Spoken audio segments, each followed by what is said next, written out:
E aí, pessoal, Blá por aqui. Estava lendo um artigo que eu achei muito interessante. Então, vamos usar esse artigo, parte desse artigo, para mostrar para vocês como usar um artigo em inglês para estudar. Então, vamos lá. We don't need a big article. We don't need a long article. All we need is a paragraph to study. First, I will read the paragraph all together, so you can listen and read with me if you like, or just listen and afterwards we can analyze the text a little deeper. So let's go. Brazil's carnival has become the world's largest festival, known for its over-the-top costumes, extravagant floats, and week-long street parties renowned for their debauchery. It's an event that brings the whole country to a grinding halt and reels in hundreds of thousands of tourists each year. But how did these iconic festivities begin? We bring you the lowdown on the history of Brazil's carnival. Okay, so this is a lovely article. I will share the article with you after. It's very nice. But let's go. So first word here we have is Brazil's. So why do we say Brazil's? Okay, because it's carnival. The carnival.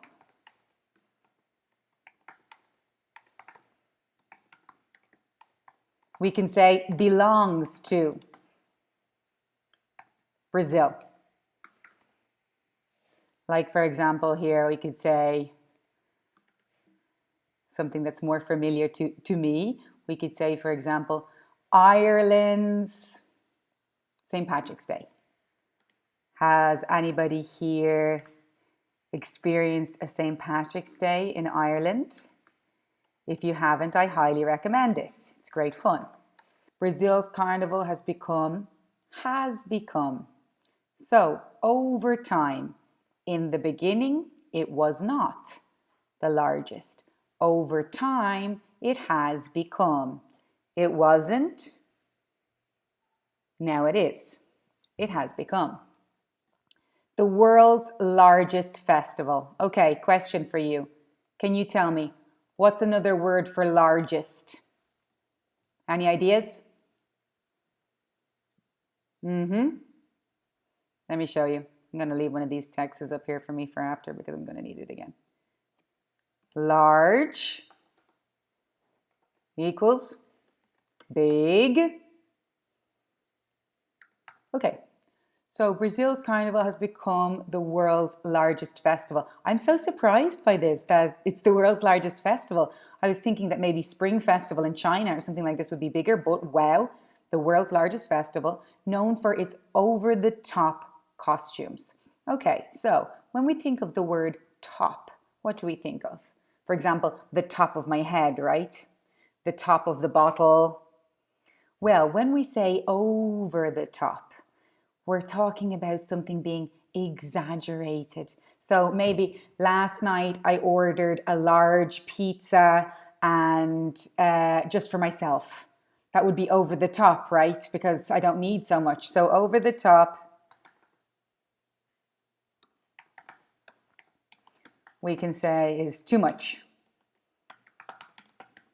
Or maybe exaggerated. Okay. So over the top, it's too much, it's exaggerated, it's huge. So let me think of something that we could consider over the top. Maybe ordering 2 desserts. I always use food as an example, sorry, but ordering 2 desserts could be considered over the top. So over the top costumes in this sense isn't necessarily too much or exaggerated. What the writer, I think, wants to say is that it's extravagant, it's a lot of detail, people are really doing their best. And then we're moving on to the word extravagant that I just used a second ago, extravagant floats. So big floats, colorful, lots of design, fancy we could use for the word extravagant. When I think of extravagant, I think of kings and queens, and I think of the school that Harry Potter went to is very extravagant. I think of weddings are often extravagant events. And week-long street parties. This is my favorite part of carnival. It's carnival, excuse me. It's week-long. It's not just one day like in Ireland we have St. Patrick's Day. Carnival is various days, so this is great. So street parties renowned for their debauchery. Okay, so renowned. Do we know another word for renowned? I'll give you a second to think. Renowned is famous for or known for. Known for their debauchery. So the parties are known for debauchery. So what is debauchery? Any ideas? I'm going to put the note up here because I'm probably going to write it a lot. So debauchery. So first let's try the pronunciation, right? Debauchery. Debauchery. Debauchery. Okay, so debauchery is like, when I think of debauchery, I said debauchery. Debauchery. When I think of debauchery, I think of wild nights, partying, drinking a lot, maybe people looking for sex as well. It could be considered debauchery. So a wild night. When you think of carnival, maybe you do think of debauchery. I haven't so far seen any debauchery, but we're only on day 2 of carnival, so it's still early, right? It's an event that brings the whole country to a grinding stop. Okay, so the event makes the entire or all of the country to a grinding halt. Any ideas? So, a grinding halt, if you think of a train driving really fast and then it has to stop quickly, and then we have this noise like ee, and it stops. This would be a grinding halt, or maybe a motorcycle or a car that was driving really fast that needs to stop immediately. This is a grinding halt. So what this sentence is saying is that Brazil stops because of this event. So people stop working, maybe places close. Well, I haven't noticed that places are closed. I haven't noticed that places are closed. Everywhere seems to be open in my city anyway. But things stop. Probably the offices, the banks, everything comes to a grinding halt and reels in hundreds and thousands of tourists each year. Reels in. So, first let me put a note here for the grinding stop. I forgot. Or grinding halt. Grinding halt is fast and dramatic. It's dramatic and dramatic stop. Cool. So the country stops. Okay, how do I move this now? There we go. And reels in hundreds and thousands of tourists. So think of fishing.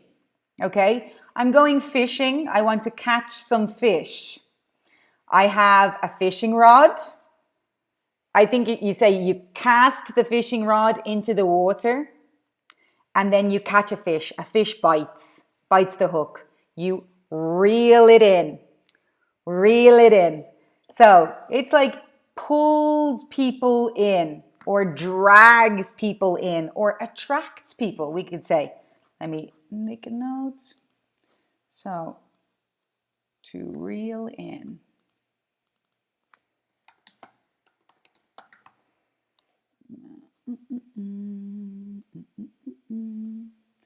To reel in is to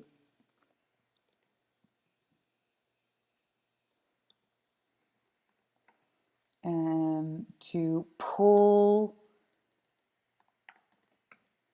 drag or attract towards you. It's an event that brings the whole country to a grinding stop. So Brazil stops and thousands of tourists come to Brazil. Hundreds and thousands, hundreds of thousands of tourists come to Brazil. And I guess they go to the really popular places like Rio, Salvador. I'm not sure. I'm in Santa Catarina, and I haven't noticed many tourists from other countries. There seems to be a lot of tourists from Brazil itself, but I'm sure there are loads of tourists from lots of different places. But how did these iconic festivities begin? So iconic. I feel like there's a very similar word in Portuguese. Maybe I'm mistaken. But iconic, can you think? For example, Madonna is a pop icon.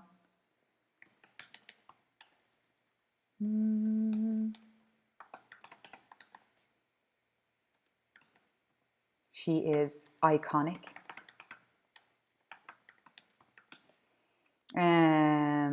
So like these iconic festivals, we could say something to look up to, something to admire.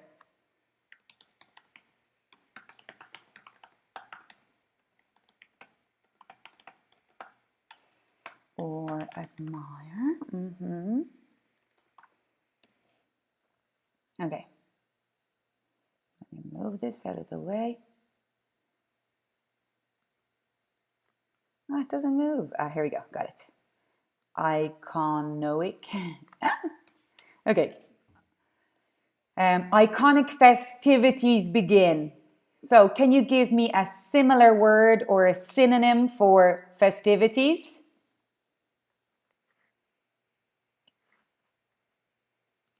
Exactly. I'm sure you've thought of many. So festivities, parties, celebrations. Oh, here's my text here. Parties, celebrations. Begin. What's another word for begin? Start, right? So how did these iconic festivities begin? How did Carnival as an event start? We bring you the lowdown on the history of Brazil's Carnival. Any ideas?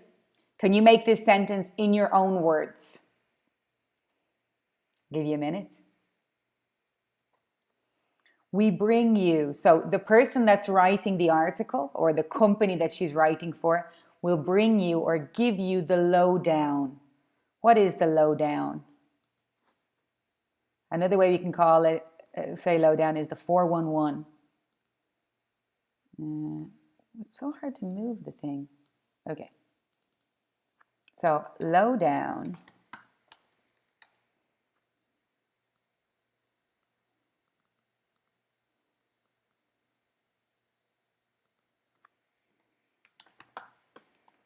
is the info, the important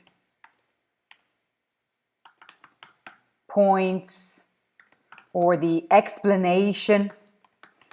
So maybe my sister goes on holidays, for example. She goes to New York. I want to hear all about it. After her holiday, I would say to her, give me the lowdown. Tell me everything. I want to know about your holiday. Okie dokie? We bring you the lowdown on the history of Brazil's Carnival. Okay, so I won't be giving you the lowdown or bringing you the lowdown because you will need to read the article yourself. But I just wanted to show you how a small piece of text can be amazing for study, for self-study, for learning new words. For example, another way we could do this is we could forget all the notes that I've put here and just take this small paragraph and rewrite each sentence in your own words, great. We could go through the article and look for words that are difficult or even words that are simple and look up synonyms to grow your vocabulary. Okay? Read things that are interesting for you. Don't read random articles because your English teacher said they're good. Read things that are interesting for you, and then you will have pleasure related to your studying of English. I hope this was helpful. If you liked it, leave a comment down below. If the speaking is too fast, let me know. If I'm speaking too slowly, let me know. And also, if you would like subtitles, let me know. Thanks, guys.